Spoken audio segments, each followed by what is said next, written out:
Bonjour, je suis ravie de te retrouver en ce jeudi. Il est un petit peu tard, mais on est toujours jeudi pour la petite vidéo conseil, astuces, santé, beauté. Et ce soir, nous allons parler d'une plante, mais je vais commencer avec une petite devinette. Alors, si tu ne me connais pas encore, je m'appelle Christine, je suis basée dans le 64, pas loin de Mourinx, pas loin de Navarinx, pas loin d'Orthez, l'Escar, Artix, donc à Lagor, un village en hauteur. Et je suis arrivée donc ici, c'était en septembre 2021. Et oui, le temps passe très vite. Et avant, j'étais donc magnétiseuse, lithothérapeute. Et donc, j'ai fait une formation en massage facial japonais avec Pascal Kossou, qui est basé à Tarbes, et notamment une formation en tant que thérapeute en réflexologie plantaire. En fait, j'adore comme un arc-en-ciel tout utiliser. Ça dépend des problématiques de la personne. Mais j'ai d'autres activités aussi. Et en fait, ce qui me procure beaucoup de joie, c'est être avec les enfants. J'adore aussi les animaux, tous les animaux que j'adore soigner également. Et les pierres, puisque je suis aussi lithothérapeute, mais également tout ce qui est nature. Alors, de quoi s'agit-il? Alors, je vais vous parler d'un village où j'ai grandi, d'où étaient mes parents, dans le Gers, à côté d'Azur-sur-la-Dour. Alors, savez-vous, devinette, comment appelait-on les habitants du Ouga? Les Ougassiens, les Ougariens, les Ougaviens? Avez-vous une petite idée? Mystère? Eh bien, en fait, aucun des trois. Pourquoi? On les appelle les Folgariens. Alors, quel est le rapport entre le Ouga, H-O-U-G-A, et les Folgariens? En fait, il faut savoir que avant, il devait y avoir peut-être beaucoup de fougères. On appelait le Ouga devait s'appeler Fuga. Fuga qui vient, je crois, du latin fougère. Et le F, Fuga, s'est transformé en H, ce qui a donné le Ouga. Mais les habitants du Ouga s'appellent les Folgariens. On a peut-être tous un petit côté foufou, mais je pense que c'est bien de ne pas trop rentrer dans les normes et d'avoir un petit côté, allez, un petit côté à part, un petit côté retrouvant notre enfant intérieur. Donc, vous l'avez bien compris, ce soir, je vais vous parler de la fougère. Une inspiration, la fougère, j'en ai d'ailleurs dans mon jardin, on en trouve beaucoup dans les bois. Alors la fougère, elle a aussi des vertus que j'ai découvertes. Quelles sont ses vertus? Eh bien la fougère, déjà, elle est très très bonne en tant que vermifuge. Alors ça, je ne le savais pas du tout. En fait, je savais rien pratiquement sur la fougère, à part que voilà, je trouve ça très beau comme plante. Ensuite, la fougère, eh bien, elle a des vertus tonifiantes sur l'organisme.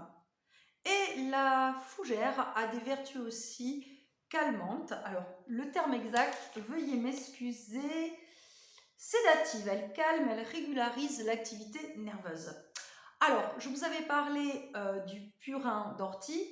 Je vais aussi vous parler du purin de fougère qu'on applique d'avril-mai jusqu'en septembre. Pourquoi?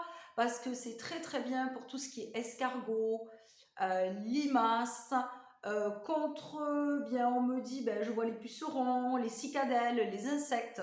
Également, on peut faire un engrais bio avec et de plus, c'est un bon traitement contre certaines maladies. Donc, purin de fougère, purin d'ortie devrait faire bon ménage. Et je voudrais vous parler de la symbolique de la fougère. La fougère symbolise la droitesse. Et alors, on dit, selon les contes populaires, elle est le signe que des elfes habitent à proximité. Voilà, vous savez presque tout sur la fougère. N'hésitez pas à mettre des commentaires. Oups, ça y est. Non, non, c'est pas le tremblement de terre. Non, non, c'est juste Christine qui met un petit coup de pied là où il faut pas. Alors, ça c'est l'impro et tout est imperfection et c'est dans l'imperfection justement que réside le fait de faire la spontanéité et ces vidéos. Alors, je voulais également vous parler de la chromothérapie. Kesako. Est-ce que vous savez ce que c'est la chromothérapie? En fait, il faut savoir que ça part de l'Égypte antique, ancienne, l'Égypte ancienne, où, d'ailleurs, regardez ce beau symbole.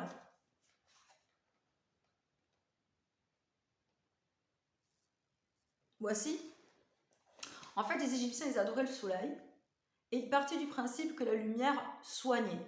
Alors, vous savez qu'on a des chakras, des centres énergétiques, 7 chakras principaux avec des couleurs, le rouge, l'orange, le jaune, le vert pour le cœur, ici le bleu foncé, violet, etc.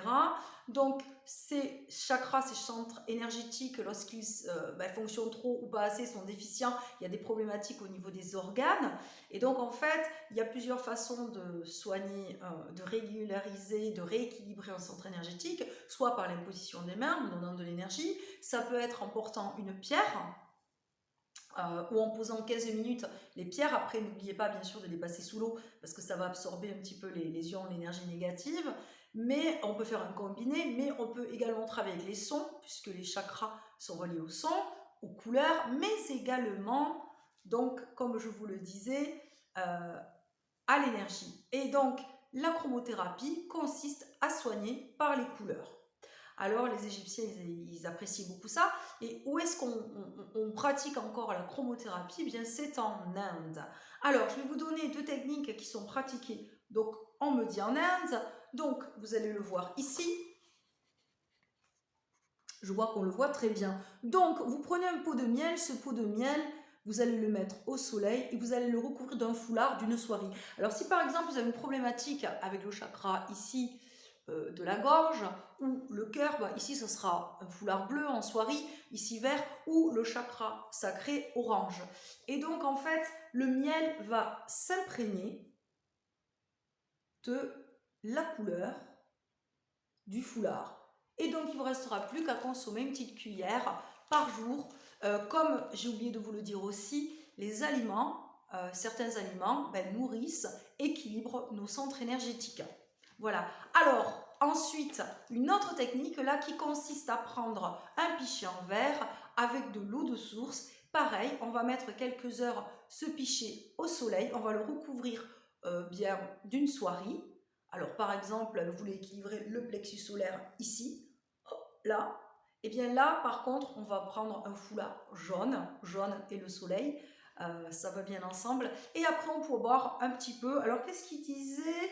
On met le pichet au soleil afin que l'eau absorbe la couleur, puis le patient boit cette eau chaque jour à l'heure, correspondant au chakra. Parce qu'il faut savoir qu'il y a des heures pour les chakras.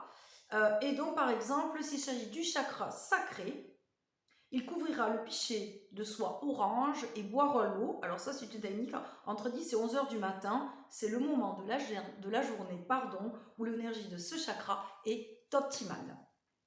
Parce qu'en plus, il y a des moments où les centres énergétiques sont à leur phase optimale. Et bien, sur ce, c'était la petite vidéo du jeudi. J'espère que vous allez bien. Si vous êtes en vacances, bonne fin de vacances. On devrait avoir un week-end ensoleillé. Profitez-en pour aller en extérieur, vous détendre entre amis, entre familles, passer du bon temps, profitez. Et comme dit une médium, bonorisez-vous, Katia d'Abundancia, si vous voulez voir son site. Je vous dis à jeudi prochain et je vous envoie plein d'énergie positive. Prenez soin de vous et n'oubliez pas, la personne la plus importante, c'est vous. Et de toujours dire je m'aime inconditionnellement. Bye bye. À très vite.